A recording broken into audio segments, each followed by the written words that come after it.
We're looking at a short passage today from John's Gospel, chapter 18, and we've just seen Jesus arrested in the Garden of Gethsemane, and at this point we find that he is now being led away. John 18, verses 12 to 14. Then the detachment of soldiers with its commander and the Jewish officials arrested Jesus. They bound him and brought him first to Annas, who was the father-in-law of Caiaphas, the high priest that year. Caiaphas was the one who had advised the Jews that it would be good if one man died for the people. Now, you have to imagine what the situation was like and try to think yourself into the particular situation of the moment. We're in a time of about maybe midnight, 1 o'clock, maybe 2 o'clock in the morning. We know it's so late because the disciples had fallen asleep in waiting for this party to arrive. And when the party comes, it is a significant party. It's a detachment of soldiers. And these indicate that it's not just the temple guard, not just those who are controlled by the Jewish Sanhedrin, but rather the soldiers of a Roman origin. And they are under orders, therefore, of Pontius Pilate, not just of the Sanhedrin. They can't order Roman soldiers to do this or do that. They do it by permission. So the presence of the Roman soldiers here indicates that there must have been, even at this time before the night had come, some agreement made with Pontius Pilate that he would send out a detachment of soldiers to arrest this particular person. And one can therefore only imagine that the situation was such that when Judas arrived to say that Jesus is ready to be taken to give himself up, that must be the essence of what Judas was saying. Jesus is ready to give himself up. And on that news, they took a detachment of soldiers. They couldn't be so sure, but they would realize that they'd have to go to Pilate to get a significant number of people to be able to ensure that that arrest could take place. You might say, why would they need a group of soldiers if Jesus was going to give himself up? And the answer, I think, is because he has a large number of followers. They know he's got at least 12 disciples, 11, we're not counting Judas. And in those circumstances, when you have 12 people, you can't simply arrest one of them without the others being involved in some way or other. So, just to be on the safe side, they felt that if this arrest was going to work and to do the job properly, then they would need a significant number, the number of people available for their own temple guards, insufficient. So they have to go to Pilate, and this would be late in the night, during the Last Supper time, 10 o'clock, maybe 11 o'clock, wake up Pilate, get Pilate's permission, then Pilate would send a commander of the guards and allow such a number of people to go and to assist with the arrest. So that's how I understand the situation here. The detachment of soldiers with its commander and the Jewish officials, that may have included some temple guard members, we're not entirely sure. Jewish officials would be the officials that were sent by the top man, the ruling Jewish people. And they bound Jesus, so one would have to imagine that they would have some kind of leather thong which they would wrap around the prisoner's wrists, probably behind his back, having captured him, having taken hold of him. Roman soldiers wrap leather thongs and tie it in a tight thing behind his back. The equivalent of handcuffs today. They wouldn't have had handcuffs, but they would have had some kind of material for binding. Leather is the most likely item. So they bound him For we can imagine Jesus being led forward with his hands behind his back, a crowd of people around him, including Judas there as well, and being taken off. Other disciples have scattered, except maybe for two, Peter and John, who were probably following at some time behind. Jesus has already told off and rebuked Peter for trying to intervene and said that that's not the kind of intervention he's looking for.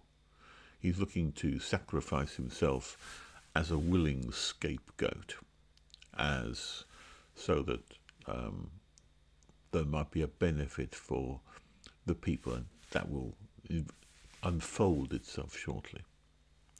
So they bound him and brought him first to Annas, who was the father-in-law of Caiaphas, the high priest of that year. You think that they might bring him to Caiaphas, and you also think that Caiaphas from this story here is kind of like the leading person, and that Annas might be the kind of gatekeeper who would, before you get to the real man, Caiaphas. I think it's not quite that way around. Annas was probably the most influential person in the Jewish ruling Sanhedrin at the time. He was the kingmaker. He was, in fact, high priest previously for 7 or 8 years previous to Caiaphas.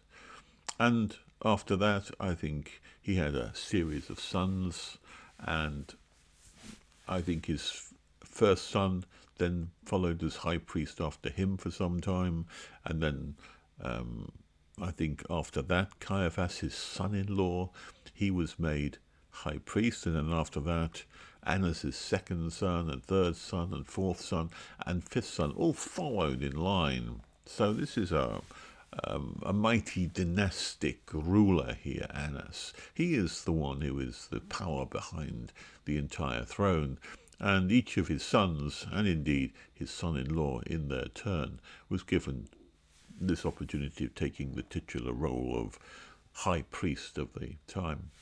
But of course the real power was Annas.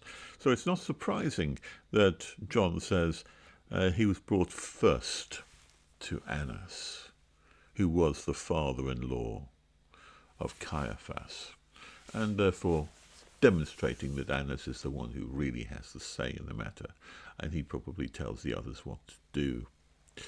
And he mentions Caiaphas because he says significantly, Caiaphas was the one who had advised the Jews that it would be good if one man died for the people. Now, there's two significant things here. One significant thing is the content of that message and what it says and what the import is. But the other significant thing is the fact that John considers it a very significant statement and wishes to bring that out to us here. John himself is reminding us of this important statement. He'd mentioned it early on. He's now repeated it again. He's attributed it to Caiaphas. And John therefore considers this statement very, very important and very significant. And it's not surprising, therefore, that he's indicating it and attaching it to Caiaphas. Caiaphas, being the high priest, of course, was the one who was ultimately responsible for sacrifices. What does a priest do? Well, a priest is someone who will stands between God and man and represents man to God, enables man to come to God. That's what the priest's role is. The prophet's role is quite different to the priest. The prophet represents God to man, going the other direction, so that the prophet takes the words of God and makes them intelligible to human beings. But the priest takes the role of the man and presents him to God. And the way in which he does that, because man is sinful and God is holy, is by covering over the sins of human beings through sacrifice. And there was a huge, elaborate set of rituals of daily sacrifices being made, everything from bulls and goats and pigeons and doves. There's a great industry in sacrificing animals in order to make human beings fit to come into the presence of God. And the priest is the one who would officiate that, and the high priest is the one who was of course, over all the other priests and taught them exactly what to do. He was the central figure. In this instance, then, if the high priest, who is faced with sacrifices every single day and officiates at the greatest sacrifices of the year, if that person, in order to bring man to God, if that person then issues this statement that it is better for one man to die for the sake of the people, then that's a significant statement from a sacrificial point of view. He's viewing Jesus, therefore, as a sacrifice. He's viewing him as one of those bulls or goats would be viewed, because their life is sacrificed for the greater good, for the good of the individual, for the good of the nation. And that then becomes a significant priestly adjudication, that he sees Jesus in this role in the same way as he sees animals. An innocent animal is taken. And that's the important thing, that statement is made, because what the real implication behind that is that we are not taking him and sacrificing him because he's guilty.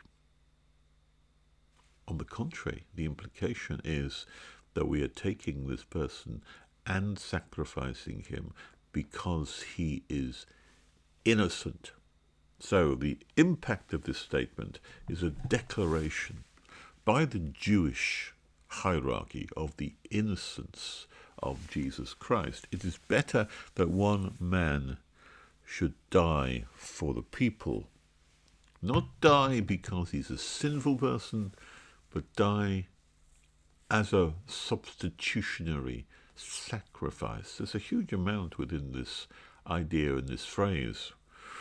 And that then becomes the whole purpose of the death in Jesus, as seen through this lens that John presents it to us, that we too then should view the death of Christ not as a mistake or a tragedy, but as a sacrificial offering for the sake of the people. And John is endorsing that by bringing that out here as significant as a second time. The other thing that it implies, too, is the guilt, not of the victim here, but the guilt of the people who are implementing this sacrifice. Because they have taken a judicial process, the process of law, and they've perverted it to a different task. The process of law is to find justice. Justice is that the innocent go free and the guilty are condemned. That's the principle of justice. But here we have a subversion of that principle of justice, so that the guilty are not existent in this case, but rather that the innocent, in the form of Jesus Christ, is condemned for the sake of the guilty, who are the people. This is an astonishing idea, and it's one which is often refused or ridiculed by certain kinds of theologians, but there can be no doubt that John is presenting this idea to us to show not only the innocence of Jesus Christ, but the guilt of those who took him and sacrificed him, but for the higher goal and higher purpose of saving the people. Now, of course, in Caiaphas's mind, that sacrifice was of a different kind to what John is thinking of here.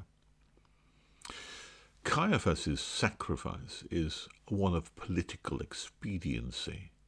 Here is a popular person who could produce a great uprising, and that uprising would be meted severely and attacked strongly by the Roman authorities, who would come and crush such a rebellion and maybe even take away their entire place. You cannot control your own country, so the Sanhedrin and all of those people would be scattered, and maybe even their city totally destroyed.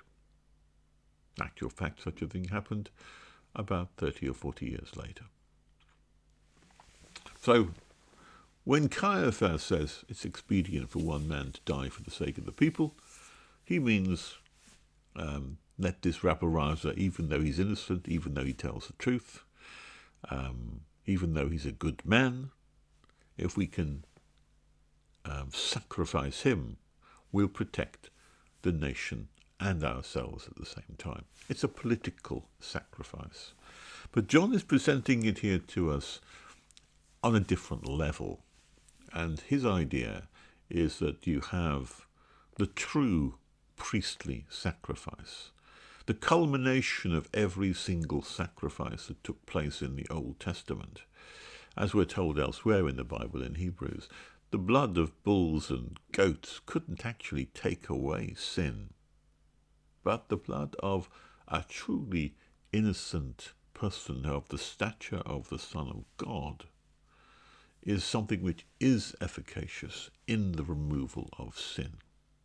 And that is the substitutionary atonement idea presented in Hebrews, and presented here undoubtedly by John. Christ died for the sake of the sins of his people, the nation, of the church, if you like. And that is an idea which, although Caiaphas meant something slightly different, John means us to understand that this is how we are to interpret the death of Jesus Christ, that he is one man who is dying on behalf of his own people. This is the interpretation that John himself has given us from the lips of Jesus, where Jesus said, "Greater love has no one, that he lay down his life for his friends." And that's not just to be understood in the sense that I've become too big and something is going to be done and they're going to crush us, and therefore I will give myself up voluntarily so that the disciples will go free. It's not merely parochial like that. This is a much wider thing. Jesus himself said earlier on in John's Gospel that now is my time come when I will draw all men to myself, not just the disciples. So in Jesus' mind and in the idea of John's Gospel here, the idea is quite clear. This sacrifice that Caiaphas was hinting to is one which bridges that gap between man and God. It does so by taking an innocent victim, Jesus Christ, to be the scapegoat upon which the sins of all the people are laid. That is the essence or the crux of what is taking place at the crucifixion, says John here. And that is how we need to understand, not as a tragic mistake, but as we've seen all the way through John's Gospel, a planned event. A planned event so powerfully planned that even Jesus rebukes his disciples if they try to stop him from doing this. Will I not drink the cup which the Father has given me to drink? It's planned, it's purposed, it's known about, and now it's being executed by the incredible will and self-determination of Jesus Christ to do this thing, as he says, because he loves the Father.